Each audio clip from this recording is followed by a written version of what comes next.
کی منتظر اور اللہ کے امر کے حکم کے تابع ہیں، پھر گنجائش ہی نہیں باقی رہتی اس کی کہ مسلمان یہ کہے کہ انہوں نے یہ کر دیا، انہوں نے یہ کر دیا، کہ نہیں، اللہ کر رہے ہیں، اللہ کر رہے ہیں۔ اللہ کی وحدانیت کا بیان کرنے کا مطلب کیا ہے؟ کہ تو اپنے حال کو اللہ کی طرف پھیر دے۔ میں نے عرض کیا کہ بڑے بڑے حالات، بڑے بڑے حوادث، لیکن مسلمان ہرگز اپنی بدعملی کی طرف متوجہ ہونے کو تیار نہیں ہے، اپنی بدعملی کی طرف متوجہ ہونے کو تیار نہیں ہے۔ اپنی بے دینی کا الزام یا حالات پر یا حکام پر، اب تو بے دینی کا الزام شیاطین پر ہے کہ بھئی کیا کریں، شیاطین کر رہے ہیں، شیاطین کو کیا پڑی ہے؟ ان قید شیطان کان ضعیفا، کہ شیطان کی تدبیریں اور اس کی کوشش تو بڑی کمزور چیز ہے۔ اگر کوئی فجر کی نماز کے بعد، اگر کوئی شخص فجر کی نماز کے بعد 10 مرتبہ سورہ اخلاص پڑھ لے، شیاطین سب مل کر اس سے رات تک کوئی گناہ نہیں کروا سکتے باوجود پوری کوشش کے۔ جی حضرت علی فرماتے ہیں کہ اگر فجر کے بعد 10 مرتبہ سورہ اخلاص پڑھ لے کہ رات تک تمام شیاطین مل کر اس ایک مسلمان سے باوجود پوری کوشش کے کوئی گناہ نہیں کروا سکتے۔ لیکن بات وہی ہے کہ مسلمان اپنے حالات کو احکام سے جوڑنے کے بجائے اپنے حالات کو اسباب سے جوڑے ہوئے، اس لیے فرمایا کہ نہیں، مومن تو بینا ہے، مومن آنکھ سے بینا ہے، مومن دل کی آنکھ سے بینا ہے۔ وہ جو اللہ کو نہیں مانتے ہیں وہ دل کی آنکھ کے اندھے ہیں، وہ کہتے ہیں ہم کر رہے ہیں، مسلمان کہتا ہے ہاں آپ کر رہے ہیں، یہ نہیں۔ اس لیے کہ اندھے آدمی کو نہیں خبر یہ کیا ہو رہا ہے۔ حضور اکرم صلی اللہ علیہ وسلم نے اپنی احادیث میں فرق بتایا ہے کہ بینا کون ہے۔ بینا وہ ہے جس کو حالات اپنے اعمال میں نظر آئے، جس کو حالات اپنے اعمال میں نظر آئے، وہ بینا ہے، جس کو نظر آئے کہ ہاں یہ چیز کہاں سے ہوئی ہے۔ اندھے آدمی کو اگر آواز سنے گا تو پوچھے گا یہ کیا ہوا، اس لیے کہ اس کو نظر نہیں آتا۔ لیکن مسلمان بینا ہے، اس لیے فرمایا کہ اللہ کو ماننے والے پر جو بھی حال آئے گا، یہ حال اسے اللہ کی طرف فوراً پلٹ دے گا، اور اگر اللہ کا نہ ماننے والے پر حال آئے گا، اس کو نہیں معلوم کہ اسے کیوں باندھ دیا گیا، کیوں کھول دیا گیا۔ روایت میں ہے کہ جانور کو باندھ دیا جائے، کھول دیا جائے، اسے نہیں معلوم کیوں باندھا گیا، کیوں کھول دیا گیا۔ لیکن مومن کے کام میں اور مومن کے کاروبار میں اور مومن کے دنیاوی نظام میں ذرہ برابر بھی اگر کوئی فرق آئے گا تو یہ فوراً سمجھ لے گا کہ مجھ سے اللہ کا حکم ٹوٹا ہے، جس کے نتیجے میں یہ ہوا ہے۔ جو حالات سے سبق لیتے ہیں وہ توبہ کی طرف آتے ہیں، اور جو حالات سے سبق نہیں لیتے وہ بغاوت کی طرف جاتے ہیں۔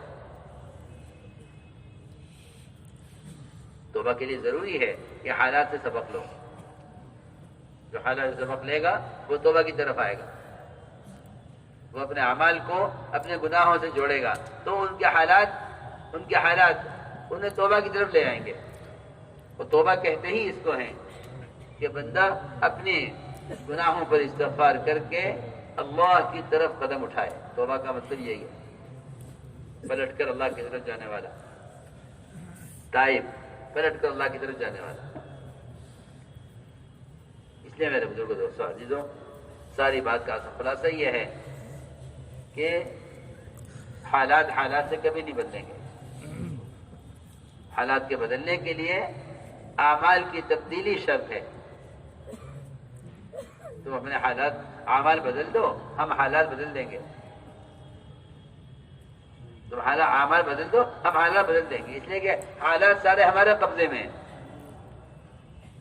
حالات سب اللہ کے قبضے میں ہیں، اللہ کے غیر کے ہاتھ میں کچھ نہیں ہے۔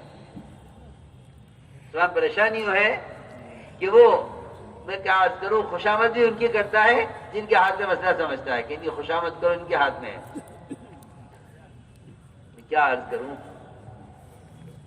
جو یہ کہتا ہے کہ فلاں کرنے والا ہے، اس کا یہ کہنا ہی اس کرنے والے کو قوت دیتا ہے. اگر مسلمان یہ کہے کہ نہیں اللہ کرنے والے ہیں، تو حدیث میں آتا ہے کہ جو اس یقین پر آ جائے گا اللہ اس کو اپنے غیر کے حوالے نہیں کریں گے، کہتا ہے میں کرنے والا ہوں تو چلو میں کرتا ہوں. اور اگر یہ اللہ کے غیر کو کہتا ہے کہ ان سے ہوتا ہے، تو میں یقینی طور پر عرض کرتا ہوں کہ اللہ تعالیٰ ایسوں کو غیروں کے حوالے کر دیتے ہیں. اب تم جانو جسے تمہیں امید ہے وہ جانے.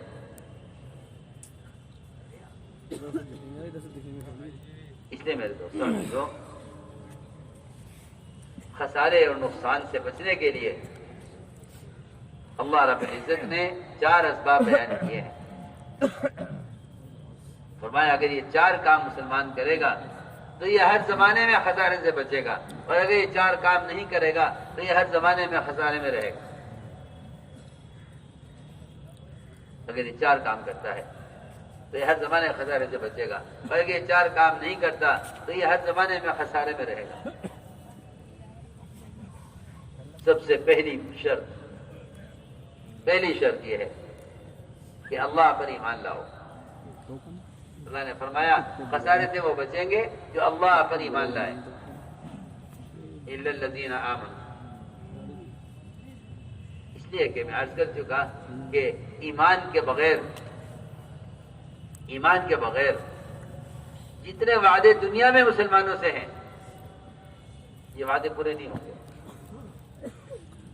ایمان کے بغیر جو وعدے دنیا میں ہیں مسلمان سے، یہ وعدے اللہ پورے نہیں کریں گے.